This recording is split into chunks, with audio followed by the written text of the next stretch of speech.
5 things that I wish I knew at 20. The first thing I wish I knew is that trying to be too cool gets you absolutely nowhere in life. What I come to understand is that people spend a lot of time and energy trying to build this sort of house of cards around their image and how they're perceived. Like so many people are afraid to be judged or afraid to be outcast in this world because I think at the root of it, it's sort of biological, right? You want to be accepted in a tribe, and being alone means death. So naturally, you only try to do or be what's already accepted by the masses.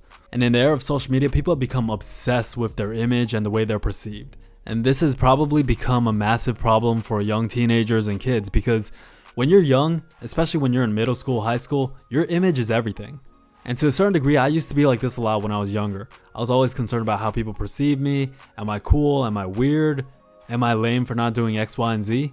But when you're obsessed with trying to look cool or like obsessed with the way people perceive you, you end up putting yourself in this kind of box, and this doesn't allow you any room to grow because you're afraid of doing new things or trying new things because you're afraid of looking lame or uncool. As a matter of fact, there's probably something in your life right now, just one, that something new you're afraid to try or do, something you pushed in the back of your mind and convinced that you don't want to do it because you're afraid of how you're going to come off to your friends, to your peers, to your family, the world, etc., etc.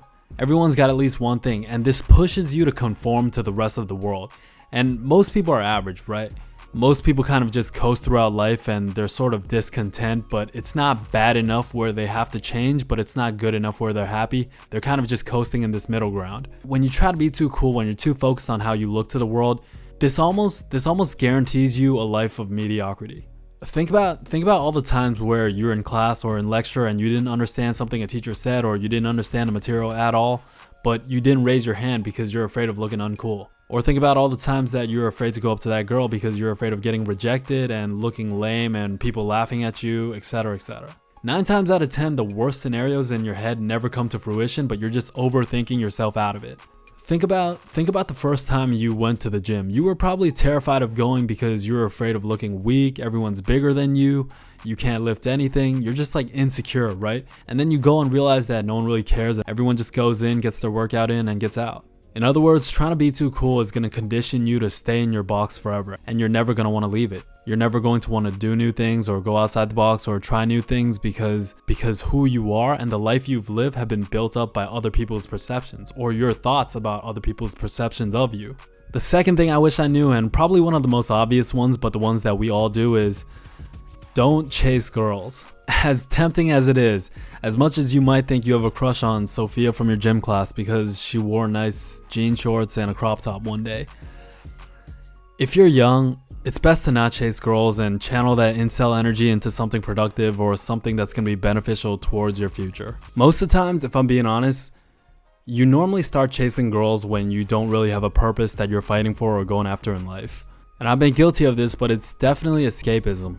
Most relationships when you're young, they almost never work out, right? Obviously, there's the 1 out of 1,000 high school sweetheart story, but generally speaking, it almost never works out. Does it mean that it was completely useless? No, obviously there's a lot of things you can learn about yourself, but ultimately I would say the trade-off isn't worth it. Because when you're young, you really do get caught up in that young love, and you don't think about your future, you don't think about yourself, you just think about this person that you love so much, right? And for me, I think back, and it's not like I regret any of my relationships or interactions, but a lot of that time could have been spent using to level myself up. Are there benefits? Sure, you could sharpen your blades in some regard, you can understand girls a bit more, you can understand relationships a bit more, but ultimately, the amount of time, energy, resources, you end up becoming jaded. And again, for a lot of guys, it ends up being escapism, right? It gives you some sort of purpose, it gives you some sort of challenge, it gives you some sort of obstacle in life that you can overcome, that you can go after. Again, unless you meet that perfect person that you can level up with and grow together and you're both adding to each other's lives, you're honestly better off hyper obsessing over your goals and aspirations and building yourself up, especially with the dating market nowadays. And then afterwards, after all that, when you're on the other side, it becomes a lot easier. Even if it's for like one night or like a weekend thing, or like you're going out with your boys, you guys are going to the club, you guys are trying to pick up some girls. I mean, that's like the only reason guys go to clubs. But even then, you spend all this time courting a girl, dating a girl, hooking up. It always leaves you with regret. And you're always like, damn, I just wasted X hours of my life. And if you have no purpose, you just rinse and repeat the cycle. So yeah, don't chase girls, it's not worth it. Just leave that for after you succeed, they're always gonna be there. The third thing I wish I knew is that it's gotta be you. In other words, 100% accountability. No matter what the situation was, there's always something that you probably could have done better. And you gotta have this mentality. Because at the end of the day, everybody is self-interested. No one is going to live your life for you. Not your friends, not your family. They all got their own interests. Everyone is driven by what they want to do and what they want out of life. And this is one of those pieces of advice where you hear and you're like, yeah, I mean, of course, I live my own life. But there's a difference when you really internalize it, that everything is completely dependent on you. A lot of people coast throughout life and kind of subconsciously expect things to fall into place.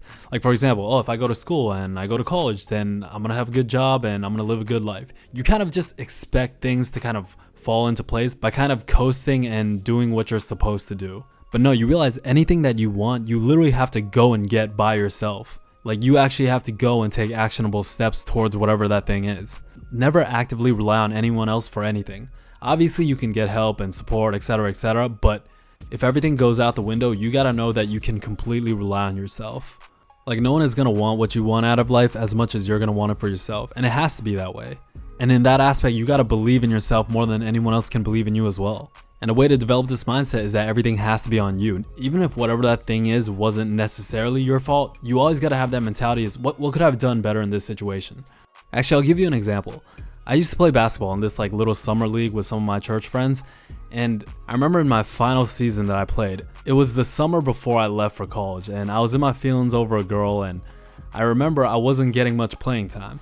And I remember I was like angry at the coach a lot because he said that we earned our playing time, but then he gave the starting position to someone who joined the team late. And I remember this one game specifically where I was completely dejected. I didn't even care. Mainly because I was in my feelings about a girl that ghosted me. And I actually made a video about that. It was my something like getting rejected by my crush. And I remember one of her close friends showed up to the game, and I wasn't saying it, but in my head I was like, please, you gotta put me in.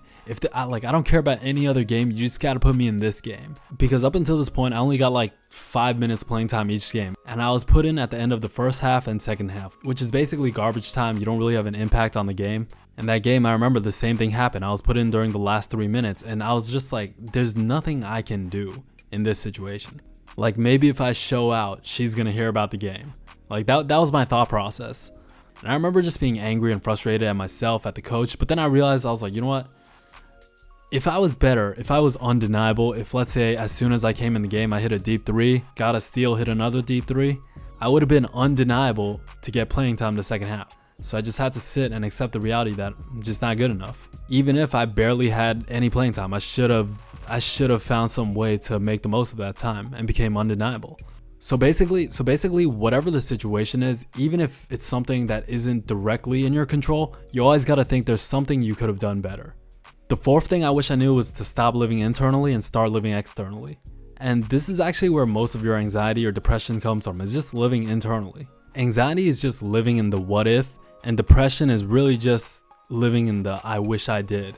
And both these things just come from you being in your head all the time.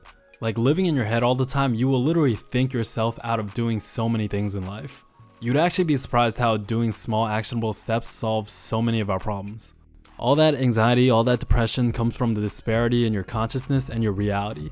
Like, in your head, you think of all these different things and you think of all these different interactions you have, and your real life doesn't reflect what's going on in your head. I remember I had a friend in high school, and funnily enough, he had a crush on a girl, of course, right?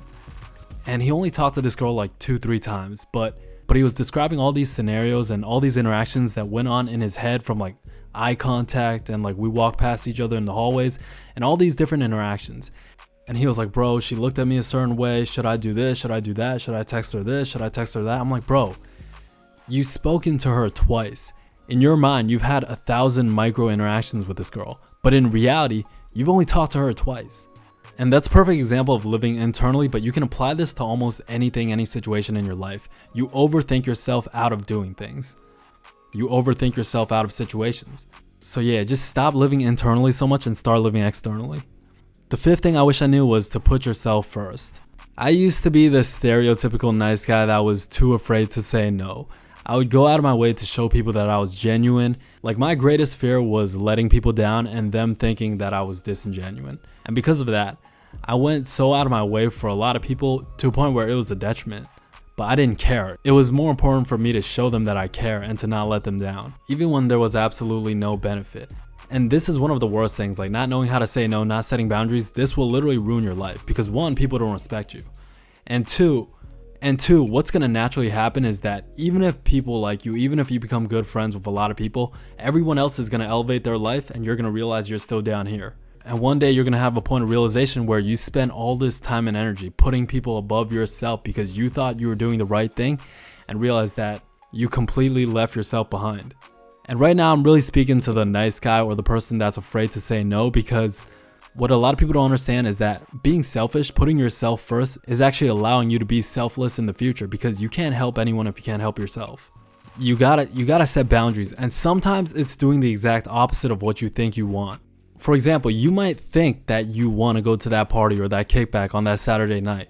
Like, you might think that's what you want, but putting yourself first is also realizing what's gonna benefit you in the long run and doing that. Choosing that delayed gratification over short term. Sometimes it's choosing to suffer early, even if you think you want X, Y, or Z. You gotta take care of your future self, and then you'll realize one day that that was the individual that your younger self was waiting for all along. And also, don't beat yourself up. It's especially easy as a guy to want to beat yourself down for everything you do wrong and kind of try to thug it out. Like, putting yourself first is sometimes it's just taking care of yourself. And we forget to do that sometimes. Anyways, I think I'll leave this one at that. Pretty decent yap session.